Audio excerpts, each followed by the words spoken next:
বাংলাদেশের ইতিহাসে এই প্রথমবারের মতো রাম মন্দির নির্মিত হতে যাচ্ছে লালমনিরহাট জেলার সিন্দুরমতি তীর্থধামে।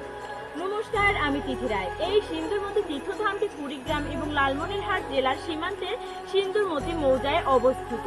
মূলত সিন্দুরমতি দিঘিকে কেন্দ্র করে এটি প্রতিষ্ঠিত। প্রত্যেক বছরে চৈত্র মাসে রামনবমী তিথিতে এখানে এই বিশাল মেলার আয়োজন করা হয়।